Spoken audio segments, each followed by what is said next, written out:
हमारे बीदाराम और उनकी धर्मपत्नी माता बहनों ये बता दें, आज ही केवल स्वागत है। जैसा कि कल ऐलान से हुआ था 2 दिन की भागवत बढ़ेगी। ये सावन का महीना, कुछ बुजुर्गों का ऐसा मत आया कि केवल सावन में बैठी है तो सावन में ही इसका समापन होना चाहिए, इसलिए कथा केवल आज ही तक है। इसलिए जिस किसी को भी स्वागत करना हो ऐसा ना सोचे कि 2 दिन की बढ़ गई जब कर लेंगे, तो केवल आज ही स्वागत कर सकते हैं। भागवत केवल आज ही तक है। इन्होंने पुष्पों की माला से ठाकुर जी का स्वागत किया है। राधा रानी इनके जीवन को धन धान से। ये हमारे बीदाराम जी और उनकी धर्मपत्नी शास्त्री जी को माला पहनाकर और कुछ मुद्रा देकर ठाकुर जी का स्वागत करते हैं। और इसी बीच यज्ञपति और परीक्षित जी का स्वागत करते बीदाराम जी। जय श्री राधे। एक बार इनके लिए जोरदार तालियां।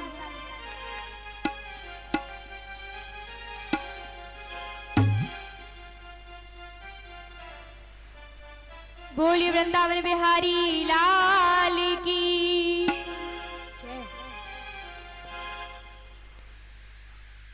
जब काल यवन भगवान की तरफ दौड़ा तो भगवान मुख मोड़ करके भागने लगे। तभी से भगवान का नाम रणछोड़ पड़ गया।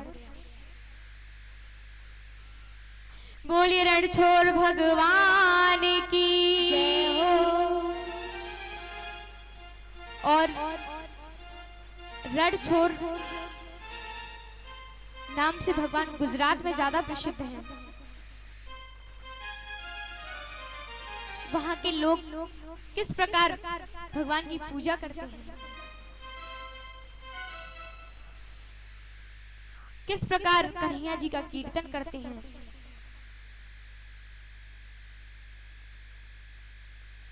मैं आपको बताती हूँ।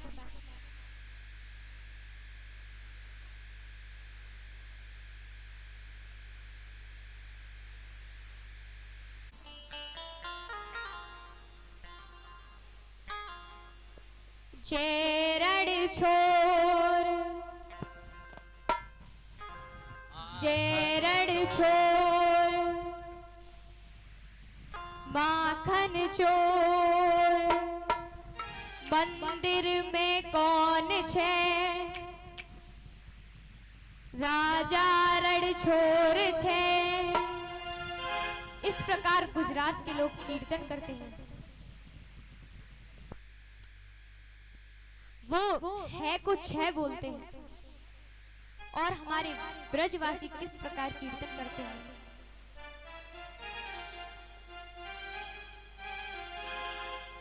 श्री राधे राधे राधे बरसाने वाली राधे, श्री राधे राधे राधे राधे बरसाने वाली राधे।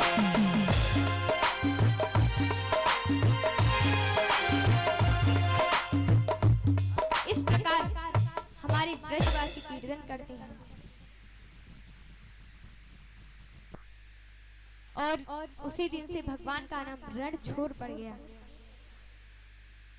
भागते भागते श्री कृष्ण एक पहाड़ की गुफा में घुस गए।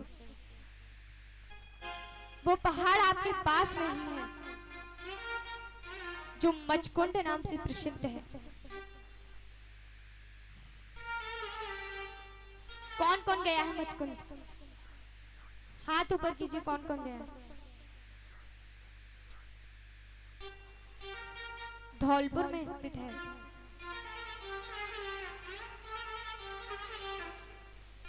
जहां देव छठ का मेला लगता है।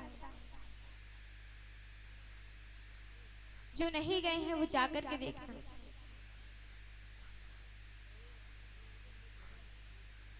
आज भी वहां मेला लगता है और बहुत ही सुंदर प्रकार से।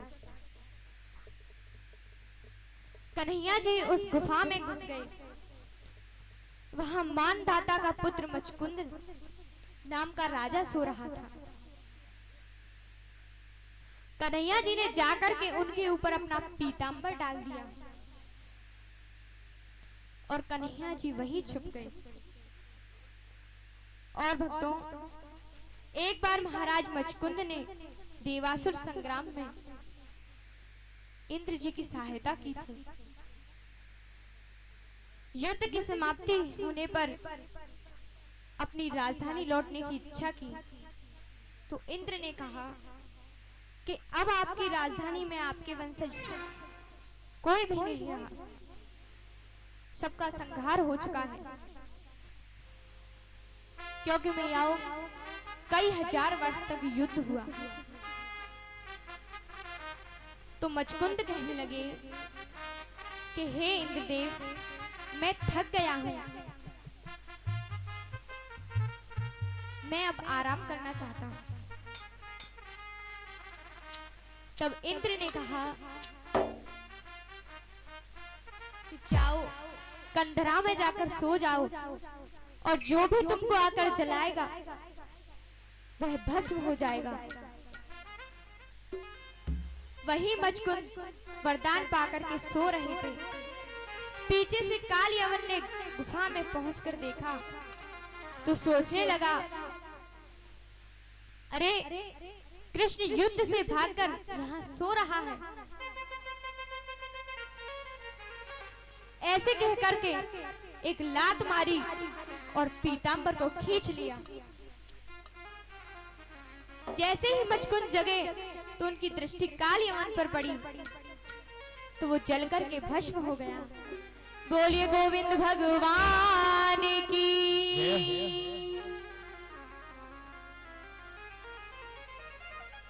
जय श्री राधे।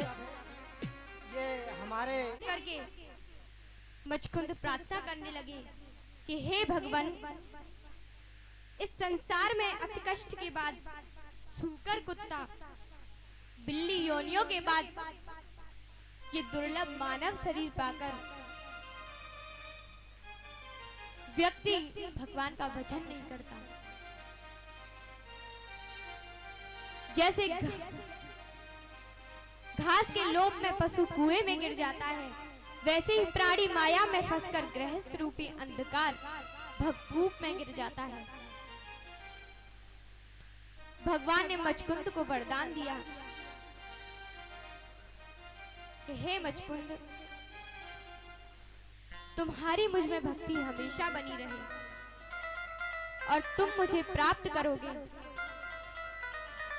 और ये मचकुंद ही कलयुग में नरसी नाम से प्रसिद्ध हुए।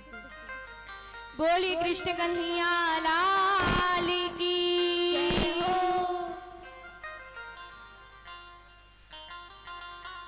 काल यवन के भस्म हो जाने के बाद श्याम सुंदर ने मथुरा में आकर उसकी सेना का भी संहार कर दिया। उसी समय तेज अशोरी सेना पुनः लेकर जरासंध भी इस समय ब्राह्मणों को सेना में आगे लेकर आया। तब श्री कृष्ण ने सोचा कि ब्राह्मणों को मारने से मुझे हत्या लग जाएगी, मुझे पाप लगेगा। तो भयभीत होने का नाटक करके रणभूमि से पलायन कर दिया। दोनों भाई दौड़ते दौड़ते प्रवर्षण पर्वत पर चढ़ गए, जहां सदैव वर्षा होती रहती है। जय श्री राधे। ये परीक्षित जी के छोटे भाई जा, लेकिन वे दोनों नहीं मिले तो पर्वत पर आग लगा दी। समझ लिया कि जल करके मर गए होंगे। श्री कृष्ण और बलराम 11 योजन ऊंचे पर्वत से कूदकर अपनी द्वारका पहुंच गए, जो आज गुजरात में स्थित है। बोलिए द्वारकाधीश भगवान की जय हो। भक्तों, जो मथुरा है वो शरीर है, जरासंध बुढ़ापा है, और जो प्रवर्षण पर्वत है जहां भक्ति ज्ञान की हमेशा वर्षा होती रहती है। अर्थात जब शरीर रूपी मथुरा पर बुढ़ापा रूपी जरासंध आक्रमण करता है तो परमात्मा यानी जीवात्मा रूपी भगवान प्रवर्षण पर्वत पर चले जाते हैं। या फिर प्राण छूट जाते हैं। बोले कृष्ण कन्हैया लाल की जय हो।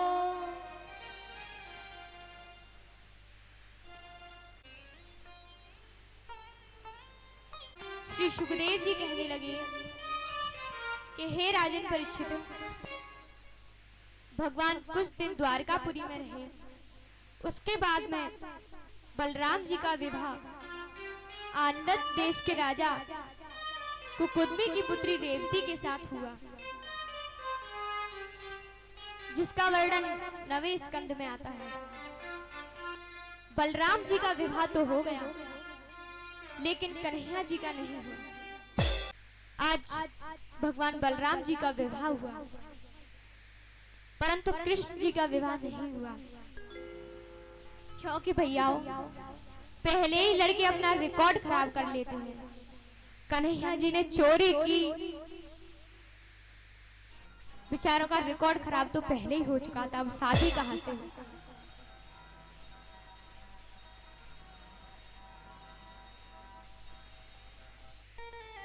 एक बात बताऊं, शादी भी बड़ी मुश्किल से हुआ करती है। जब शादी नहीं हुई तो प्रथम विवाह विदर्भ देश के राजा भीष्मक की पुत्री रुक्मणी के साथ किया। वो कैसे किया, इसे भगवान श्री कृष्ण शिशुपाल जरासंध के पक्ष वाले राजाओं की उपस्थिति में स्वयंवर से हरण करके लाए थे और द्वारका में लाकर उनके साथ विवाह किया।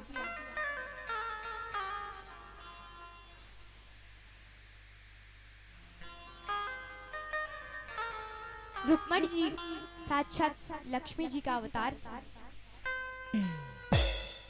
तो राजा परीक्षित पूछने लगे कि हे प्रभु,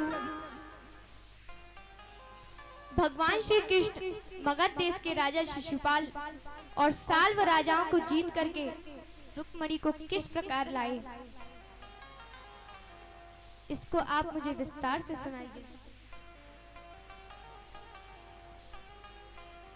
श्री सुखदेव जी कहने लगे कि हे राजन परीक्षित, राजा सिद्ध भीष्म को नाम विदर्भोधिपति महा, तस्य पच्छा भवन पुत्राः कन्यका च वरानना। श्री सुखदेव जी कहने लगे कि हे राजन परीक्षित, अत्यंत बलवान विदर्भ नरेश भीष्मक के 5 पुत्र थे और एक पुत्री थी जिनका नाम रुक्मिणी था। सबसे पहले पुत्र का नाम रुक्मी, दूसरे का नाम रुक्मरथ, तीसरे का नाम रुक्म बाहु और चौथे का नाम रुक्मकेश, पांचवे का नाम रुक्माली। ये 5 पुत्र थे।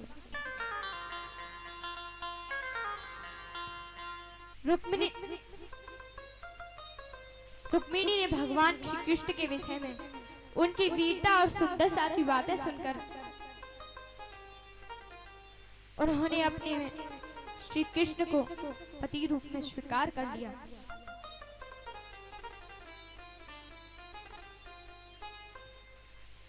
रुक्मी के माता पिता और रुक्मी को छोड़कर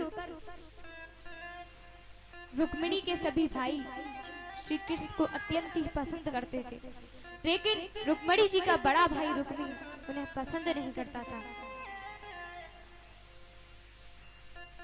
बड़ा भाई रुक्मी रुक्मिणी जी का विवाह अपने साले शिशुपाल के साथ कराना चाहता था,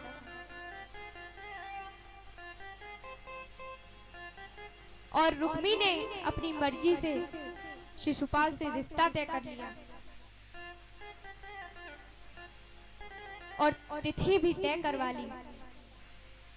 ये सारा वृतांत जब रुक्मिणी जी को ज्ञात हुआ तो रुक्मिणी जी एकांत में बैठ करके रोने लगी और सोचने लगी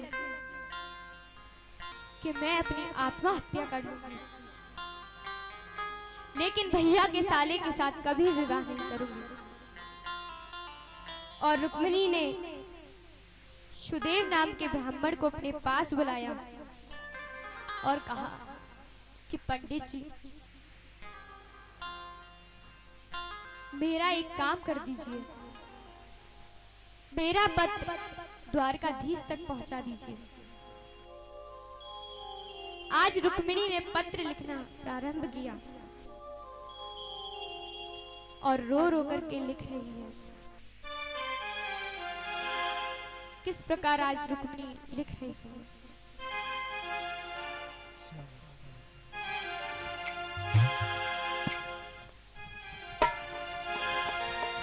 आओ तो कभी देखो तो जरा हम कैसे जिए तेरी खातिर। आओ सावरे देखो तो जरा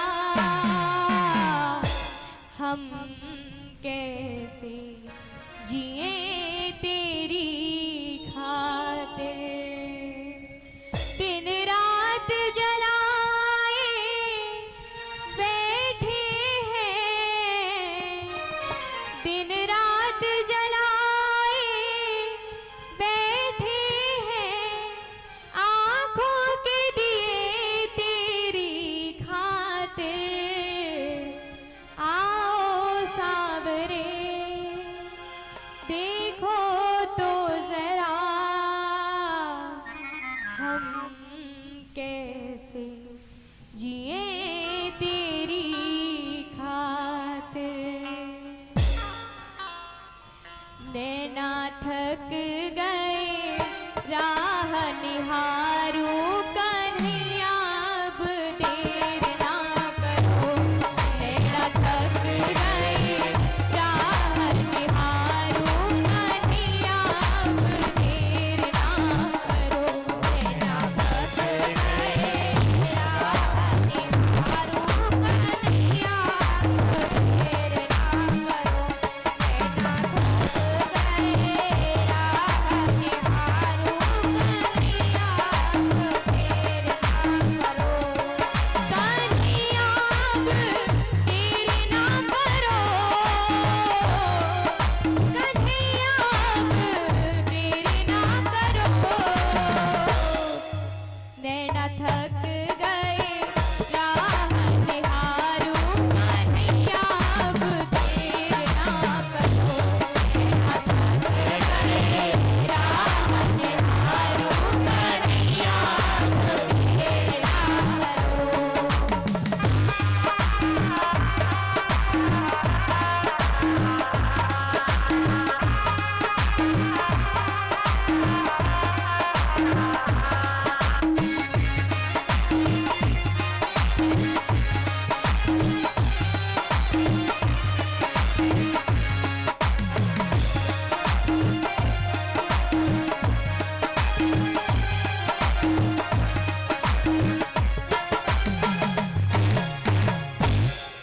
एक ही कान्हा तेरा सहारा, कान्हा तेरा सहारा, तू जा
पूजूं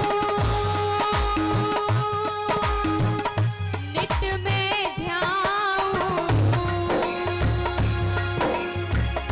सबसे पहले श्याम मनाऊं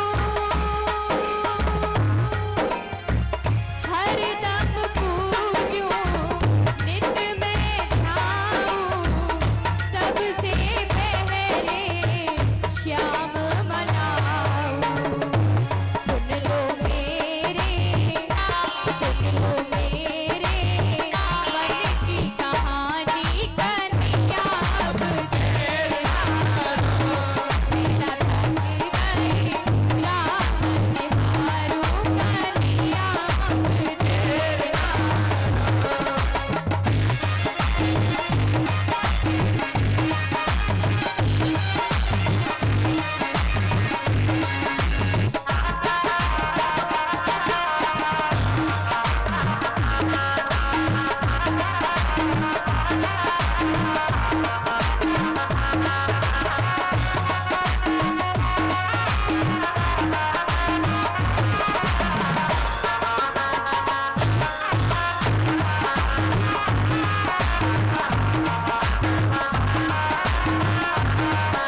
ने पत्र लिखा और पत्र में क्या लिखा कि हे श्याम सुंदर, मैंने आपको पति बनाने का संकल्प कर लिया है,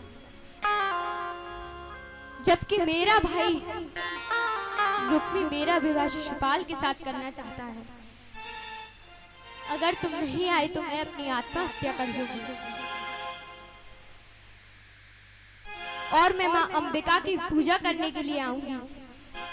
आप मुझे वहीं से ले जाना।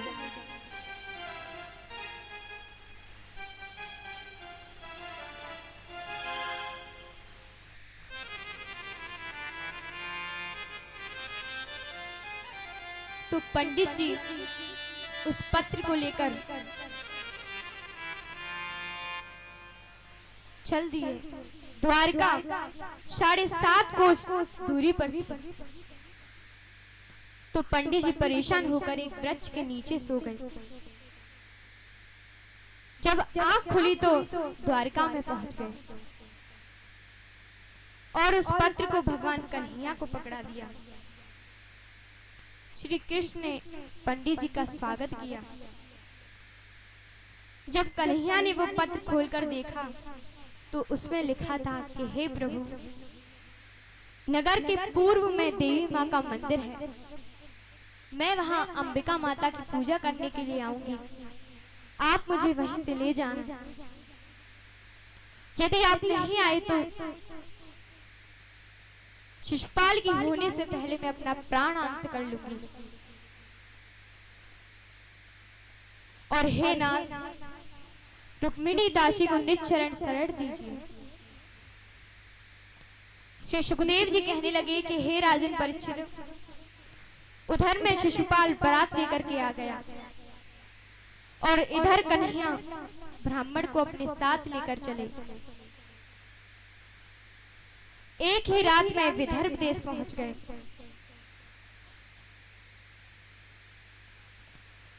रुक्मिणी और कन्हैया जी को जल्दी से जल्दी लाया जाए।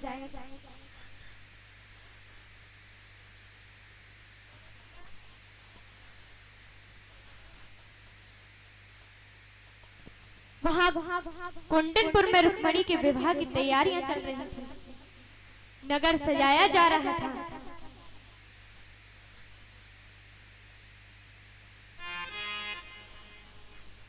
और बारात लेकर जरासंध, पौंडक, दंतवक्त, शाल आदि शिशुपाल के साथ आ चुके थे। बारात की चढ़ाई हो रही थी। उधर रुक्मिणी देख रही थी कि प्रभु आते ही होंगे।